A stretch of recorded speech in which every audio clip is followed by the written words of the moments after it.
Hello guys. आज मैं आपको विक्रम बेताल का प्रारंभ कैसे होता है वह मैं आपको सुनाने वाली हूँ इसकी कहानी। तो बहुत पुरानी बात है।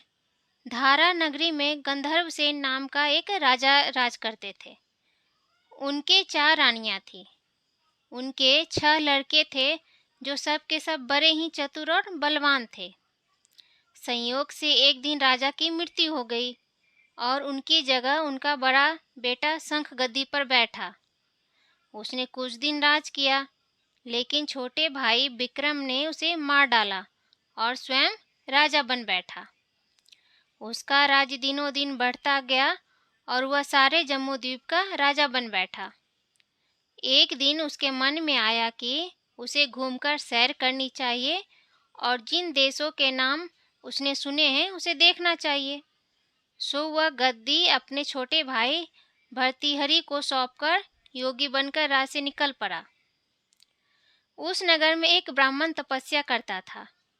एक दिन देवता ने प्रसन्न होकर उसे एक फल दिया और कहा कि इसे जो भी खाएगा वह अमर हो जाएगा। ब्राह्मण ने वह फल लाकर अपनी पत्नी को दे दिया और देवता की बात भी बता दी। ब्राह्मणी बोली, हम अमर होकर क्या करेंगे? हमेशा भीख मांगते रहेंगे। इससे तो अच्छा है मर ही जाना। तुम इस फल को ले जाकर राजा को दे दो और बदले में कुछ धन ले आओ। यह सुनकर ब्राह्मण फल लेकर राजा भर्तृहरि के पास गया और सारा हाल कह सुनाया। भर्तृहरि ने फल लिया और ब्राह्मण को 1 लाख रुपए देकर विदा कर दिया। भर्तृहरि अपनी एक रानी को बहुत चाहता था। उसने महल में जाकर वह फल उसी को दे दिया। रानी की मित्रता शहर कोतवाल से थी। उसने वह फल कोतवाल को दे दिया। कोतवाल एक वेश्या के पास जाया करता था। वह उस फल को उस वेश्या को दे आया। वेश्या ने सोचा कि यह फल तो राजा को खानी चाहिए। वह उसे ले जाकर राजा भर्तृहरि के पास गई और उसे दे दिया। भर्तृहरि ने उसे बहुत सारा धन दिया, लेकिन जब उसने फल को अच्छी तरह से देखा तो पहचान लिया। उसे बड़ी चोट लगी, पर उसने किसी से कुछ नहीं कहा। उसने महल में जाकर रानी से पूछा कि तुमने जो उस फल को क्या किया जो मैंने तुम्हें दिया था? रानी ने कहा, मैंने उसे खा लिया।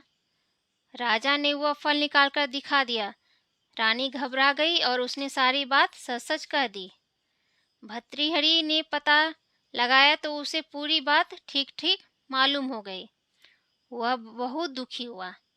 उसने सोचा, यह दुनिया माया जाल की है, इसमें अपना कोई नहीं। वह फल लेकर बाहर आया और उसे धुलवाकर स्वयं खा लिया।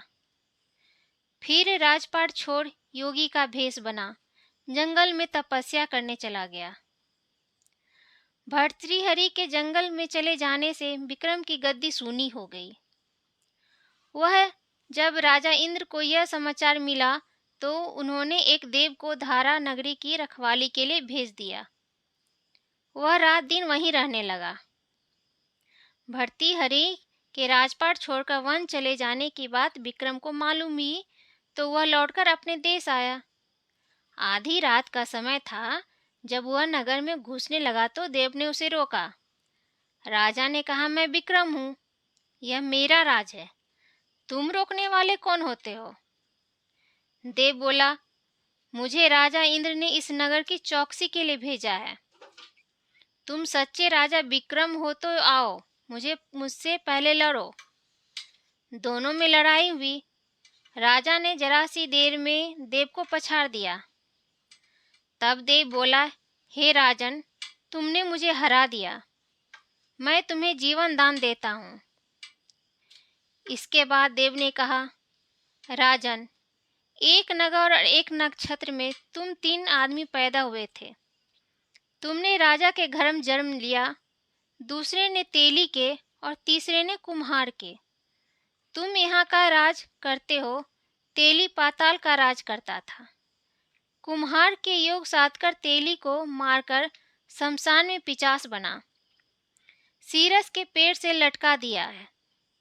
अब वह तुम्हें मारने की फिराक में है, उससे सावधान रहना। इतना कहकर देव चला गया और राजमहल में आ गया राजा। राजा को वापस आया देख सबको बहुत खुशी हुई। नगर में आनंद मनाया गया। राजा फिर राज करने लगा। एक दिन की बात है कि शांतिशील नाम का एक योगी राजा के पास दरबार में आया और उसे एक फल देकर चला गया। राजा को आशंका हुई कि देव ने जिस आदमी को बताया था कहीं यह वही तो नहीं।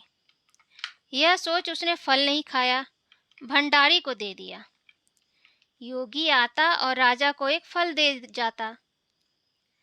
संयोग से एक दिन राजा अपना अस्तबल देखने गया था। योगी वहीं पहुंचे और फल राजा के हाथ में दे दिया। राजा ने उसे उछाला तो वह हाथ से छूटकर धरती पर गिर पड़ा। उसी समय एक बंदर ने झपटकर उसे उठा लिया और तोड़ डाला। उसमें से एक लाल निकला जिसकी चमक से सबकी आंखें चौंधिया गई। राजा को बड़ा अचरज हुआ। उसने योगी से पूछा, आप यह लाल मुझे रोज क्यों दे जाते हैं? योगी ने जवाब दिया, महाराज, राजा, गुरु, ज्योतिषी, वैद्य और बेटी, इनके घर कभी खाली हाथ नहीं जाना चाहिए। राजा ने भंडारी को बुलाकर पीछे के सब फल मंगवाए। तोड़वाने पर सब में से एक एक लाल निकला। इतने लाल देखकर राजा को बड़ा हर्ष हुआ। उसने जौहरी को बुलवाकर उनका मूल्य पूछा। जौहरी बोला, महाराज, ये लाल इतने कीमती हैं कि इनका मोल करोड़ों रुपए में भी नहीं आंका जा सकता। एक एक लाल एक एक राज्य के बराबर है।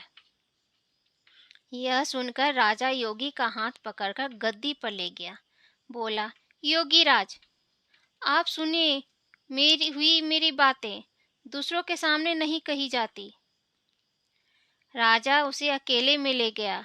वहां जाकर योगी से कहा, महाराज, बात यह है कि गोदावरी नदी के किनारे मसान में मैं एक मंत्र सिद्ध कर रहा हूँ। उसके सिद्ध हो जाने पर मेरा मनोरथ पूरा हो जाएगा। तुम एक रात मेरे पास रहोगे तो मंत्र सिद्ध हो जाएगा। एक दिन रात को हथियार बांधकर तुम अकेले मेरे पास आना। राजा ने कहा, अच्छी बात है। इसके उपरांत योगी दिन और समय बताकर अपने मठ में चला गया। वह दिन आने पर राजा अकेला वहां पहुंचा। योगी ने उसे अपने पास बैठा लिया। थोड़ी देर बैठकर राजा ने पूछा, महाराज, मेरे लिए क्या आज्ञा है? योगी ने कहा, राजन, यहाँ से दक्षिण दिशा में 2 कोस की दूरी पर मसान में एक सीरस के पेड़ पर एक मुर्दा लटका है। उसे मेरे पास ले आओ, तब तक मैं यहाँ पूजा करता हूँ। यह सुनकर राजा वहां से चल दिया। बड़ी भयंकर रात थी। चारों ओर अंधेरा फैला था। पानी बरस रहा था। भूत प्रेत शोर मचा रहे थे। सांप आकर पैरों से लिपटे हुए थे। लेकिन राजा हिम्मत से आगे बढ़ता गया। जब वह मसान में पहुंचा तो देखता क्या है कि शेर दहाड़ रहे हैं, हाथी चिघार रहे हैं, भूत प्रेत आदमियों को मार रहे हैं। राजा बेधड़क चलता गया और सीरस के पेड़ के पास पहुंच गया। पेड़ जड़ से फुनगी तक आग से दहक रहा था। राजा ने सोचा, हो न हो यह वही योगी है जिसकी बात देव ने बताई थी। पेड़ पर रस्सी से बंधा मुर्दा लटका रहा था।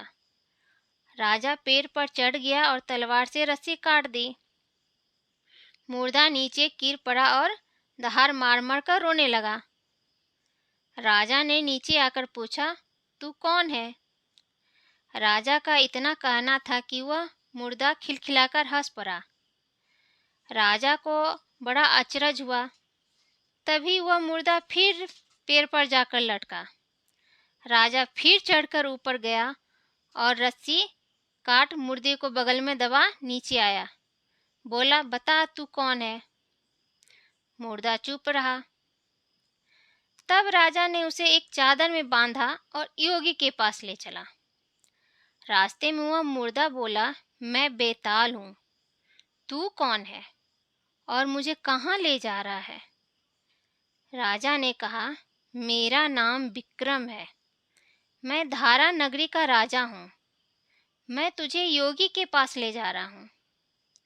बेताल बोला, मैं एक शर्त पर चलूंगा, अगर तू रास्ते में बोलेगा तो मैं लौटकर पेड़ पर जा लटकूंगा। राजा ने उसकी बात मान ली। फिर बेताल बोला, पंडित, चतुर और ज्ञानी, इनके दिन अच्छी अच्छी बातों में बीतते हैं, जबकि मूर्खों के दिन कलह और नींद में। अच्छा होगा कि हमारी राह भली बातों की चर्चा में बीत जाए। मैं तुझे एक कहानी सुनाता हूँ, ले सुन। तो यह थी कहानी विक्रम बेताल की प्रारंभ। तो गाइस, आपको कैसा लगा आप ज़रूर कमेंट बॉक्स में लिखें और इस वीडियो को लाइक ज़रूर करें, और ऐसे ही कहानियाँ सुनने के लिए इस चैनल को सब्सक्राइब करें और कहानियों को अपने दोस्तों के साथ शेयर करें। धन्यवाद।